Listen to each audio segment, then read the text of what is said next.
My journey along the Glasgow and South Western Line begins at my local station, Gretna Green. This photograph shows the location of the original platforms, which would have been close to the old station house.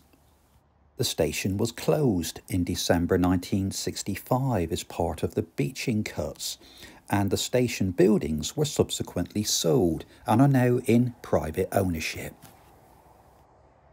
Following the electrification of the West Coast Main Line, by 1975 the amount of traffic using this line had reduced significantly, and the section of track from Annan to Gretna Junction was reduced to a single line section. The station was reopened in September 1993 with just one platform on the northern side of the line to the west of the previous station. The second platform came into use when the line to Annan was restored to double track in August 2008. More trains began using the route, due mainly to increased imported coal traffic from Hunterston high-level sidings for power stations in the East and West Midlands. About midway between Gretna Green and Annan are these railway tracks, which entered the former HM factory Gretna site at Thornhill. The line served the extensive explosives factory, which stretched from Longtown in the east through to Eastriggs and Thornhill here in the west. And there were 125 miles of rail track serving this extensive factory making munitions during the First World War.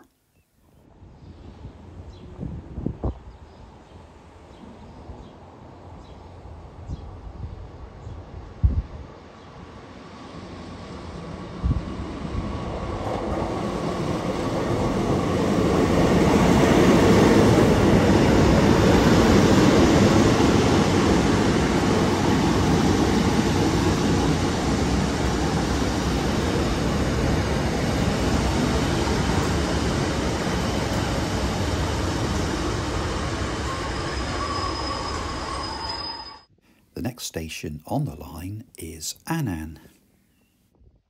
It was one of two stations located in Annan, with the other one being the now disused station at Annan Shawhill. This long glazed canopy is very attractive, but I don't think it's original.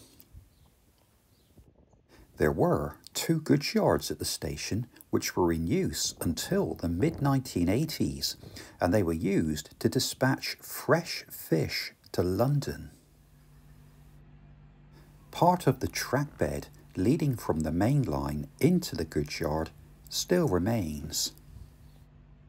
The very tall and narrow profile of this signal box really caught my eye. It's one of only a small number of pre-1880 signal boxes in Scotland. To the west of the station is Annan Viaduct, which crosses the River Annan. It's 348 feet long and 40 feet high.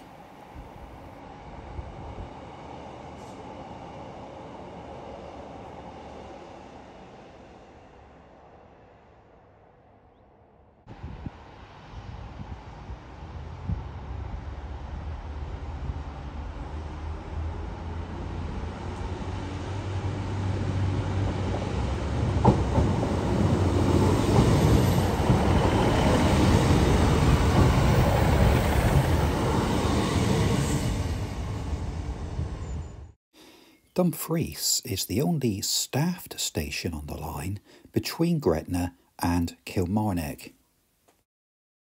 The station here was built in 1859, and the original station building of 1848 was sited to the south of the present group of buildings. It became the junction for branches to Castle Douglas and Stranraer between 1859 and 1861, and Lockerbie, which opened in 1863. All of these lines have now closed, and it makes me very sad to see a whole area, a very large area of Dumfries and Galloway completely devoid of railways. I've visited Dumfries on a few occasions now, and I've always been impressed by the beautifully maintained gardens at this station. The station buildings have been listed by Historic Scotland, along with the majestic station hotel that sits proudly behind the northbound platform. These archive photographs from the 1960s shows the central through line at the station. You can also see in this photograph the bay platforms, which have since been infilled and are now used as a car park. The station features in the novel The 39 Steps by John Buchan, with Richard Hannay fleeing from German secret agents, travelling from London to Galloway, changing trains at Dumfries to throw them off the scent. The signal box is a British Rail Type 16, early 1950s design, brick and concrete construction with raised margins and a flat roof. Sadly, the box is due to close, along with a number of others on the line, and the area is to be controlled from the West Scotland Regional Operations Centre at Glasgow Springburn. Before heading to the next station on the line at Sanquhar, I've stopped off here at Holywood to look at this beautiful level crossing, which is the last wheel-operated level crossing in Scotland. It's been many, many years since I've seen one of these crossings. I remember the last time when I was very young, seeing a crossing just like this at Paignton in Devon at the top of the High Street. It's such a beautiful, quiet location. It's really like stepping back in time. The crossing is on a single track road, which is also a dead end, so it's only used by a handful of local people along with some farm traffic. The signaller in the signal box here turns a large wheel, which in turn operates a complex set of wheels both besides and beneath the tracks to open and close the gates.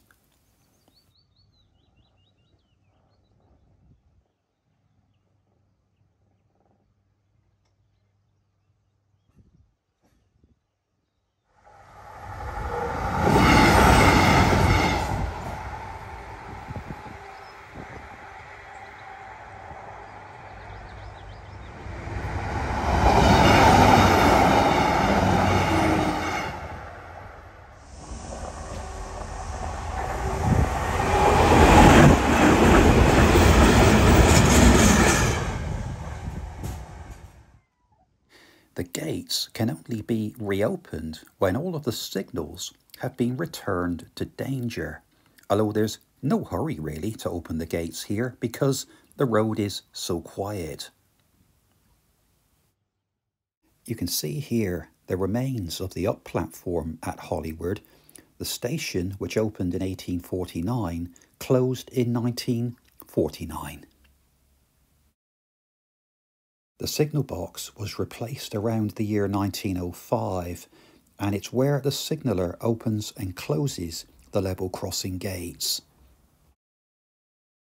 Another 8 miles along the track from Holywood is the disused station at Thornhill. Another casualty of the Beeching cuts, passenger services were suspended in 1965. A pressure group was formed some years ago with the aim of reopening this station to passengers, and it has the support of the local authority and the local MP. Current plans, should they be approved, include building a new station slightly to the north of the old station. Let's hope these plans come to fruition, because at over 28 miles long, the Nith Valley line between Dumfries and Sanquhar is the largest stretch on the route, without an active railway station.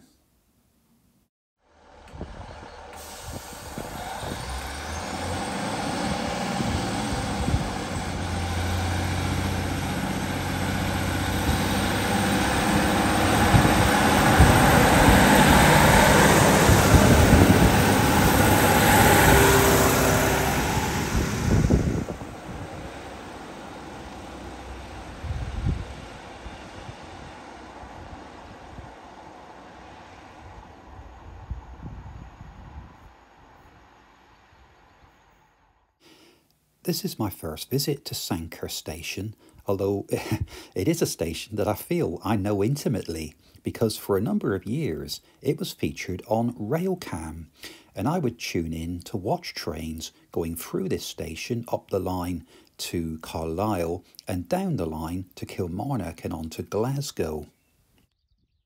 The station was another casualty of the Beeching cuts, but thankfully reopened in 1994. The old station buildings that you see here were in use for a number of years as holiday accommodation, but the buildings have recently been sold and are now in private ownership. The high chimneys are a key feature, and they date to around 1850. The station originally had a goods yard and a signal box, but sadly no more. The original name of Sanquhar, from the Scottish Gaelic language, is Old Fort. In fact, my Bradshaw's Guide also mentions the old castle just on the outskirts of town, which was once the residence of the Crichton family, and, according to Bradshaw, is well worth a visit. While in the town, I was intrigued to find this original post office, which is the world's oldest working post office, having been in operation for over 300 years, opening in 1712, and it's had 17 owners in that time.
Kirkconnel was one of the few stations on the route to avoid the Beeching Acts in the mid-1960s, and for a number of years was the only intermediate station between Kilmarnock and Dumfries. The station was opened in 1850, and it's remained open ever since, due mainly to its isolated position in the Niff Valley. Coming up is the site of the former goods yard, which was to the west of the station on the southern side of the line, and it partly survives as a maintenance depot which is still used by Network Rail and ScotRail. You're looking now in the direction of New Cumnock, which is the next station along the route. And in the distance on the right-hand side is this beautiful 1911 signal box, which replaced the original box from 1881. In my Victorian handbook, George Bradshaw said that coal with graphite and lead is abundant in this neighbourhood. On the station platform, I found these railway trolleys from Fordhead Colliery Brickworks. The former colliery was located to the north of the station, and there were exchange sidings behind the eastbound platform. The decline in coal mining has seen the population of these areas fall significantly, but there is a 10-year plan to exploit renewable energy opportunities to revitalise these former coal mining communities. In the churchyard at Kirkconnel, I came across this memorial to Alexander Anderson, who was born in 1845 and was originally a surfaceman or layer of rails on the Glasgow and South Western Railway, before later turning to the world of poetry.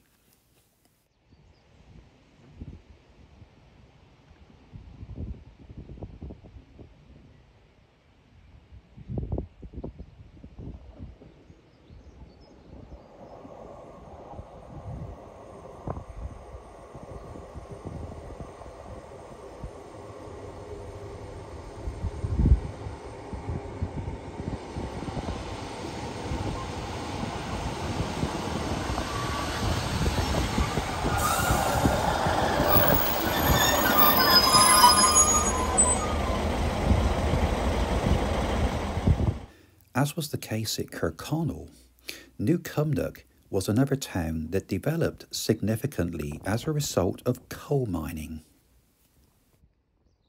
The railway arrived at the town in May 1850, with the section of line from New Cumnock to Auchinleck was complete. The newly installed railways were soon linked to the New Cumnock coalfields, and its growing markets were greatly enhanced. In 1950, 13 people were killed in a mining disaster at the Auchinleck Castle Colliery, and a film was made a couple of years later about the disaster called The Brave Don't Cry. When the mine was closed, the site was taken over by the Scottish Wildlife Trust, who turned it into a wetland reserve. A decline in the mining of the area, along with falling passenger numbers, resulted in New Cumnock becoming another victim of the Beeching cuts. The platforms were removed in the late 1970s, but as was the case at Sanquhar, British Rail reopened the station in 1991. The location of the station is actually at Pathhead, which is on the north bank of the River Niff, with the town of New Cumnock itself on the south bank. There were extensive goods facilities at New Cumnock, along with 2 signal boxes and a turntable, and at one time all goods trains had to stop here for inspection before proceeding. The original station building here on the northbound platform is in use as a community hub. The signal box at the end of the northbound platform is still in use, but sadly, along with many others on the line, it is scheduled for closure.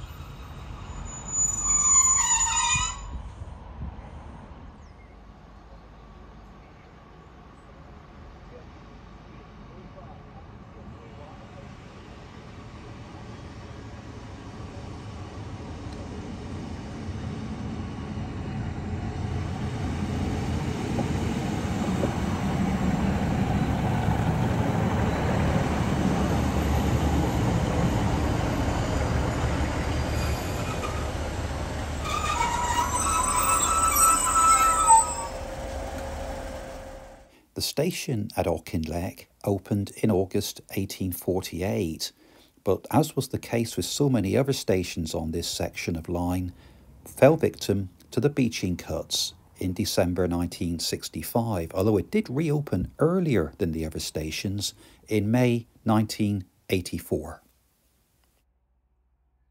Originally, there was a main station building on the southbound platform.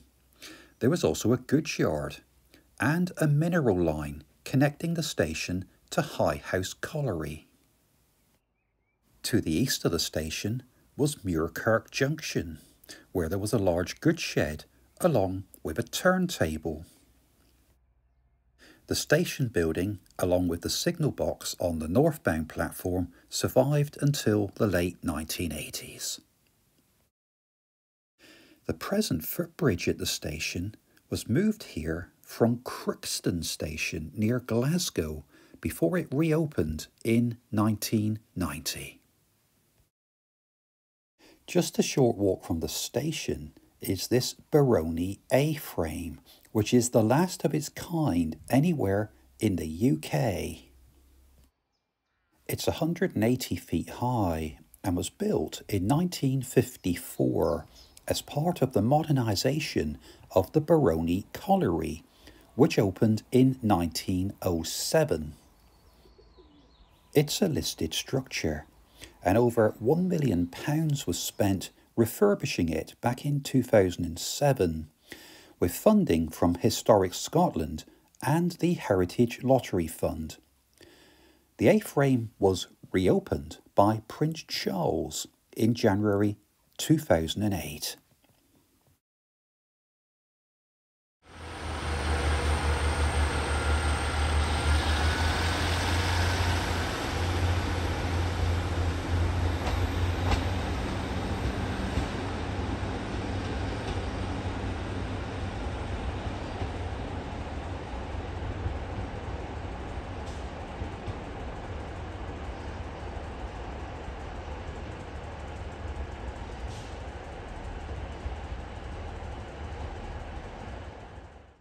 My final stop is Kilmarnock, which was one of the earliest railway stations in Scotland, opening back in 1812, although the station that you see today was opened in July 1846.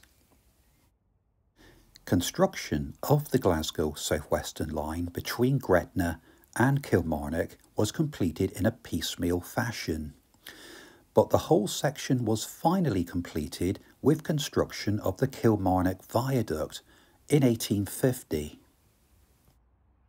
It would be another 20 years before the connection from this station to Glasgow was completed via Barrhead. This station is fully staffed 7 days a week, and there are 4 platforms, 2 bay platforms, platforms 1 and 2, and 2 through platforms, which are 3 and 4. The Kilmarnock Station Railway Heritage Trust have turned the buildings that you're looking at here into a kind of community village, and there are services on the station which include counselling. There's also a model shop and a gaming centre, as well as an active travel hub, waiting rooms and public Wi-Fi. The signal box at Kilmarnock is located just to the north of the station, and it was opened in April 1976. Sadly, this box, along with the majority of others on this line, is due for closure, with control of signalling passing to a central control at Glasgow. There's no doubt that parts of Scotland suffered particularly badly as a result of the Beeching cuts in the 1960s, nowhere more so than in Dumfries and Galloway. The former Dumfries to Stranraer line certainly fell into that category, and there are whole swathes of countryside and their communities to the south and to the west of Dumfries that are completely devoid of railways. It could have been a crucial freight line because it would have allowed freight to the port of Stranraer to develop rather better than it did subsequently. Did Beeching get it wrong, I wonder? Well, that's open to debate. Next time, I'll be in North Yorkshire, visiting what was once an important railway junction at Hellifield.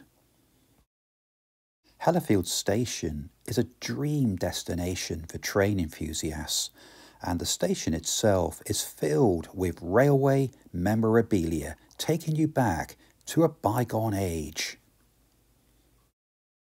Meanwhile, for many more videos, why not subscribe to my YouTube channel, Stephen Bennett's Railway Adventures. Thanks for watching, and I'll see you next time. Take care. Bye-bye.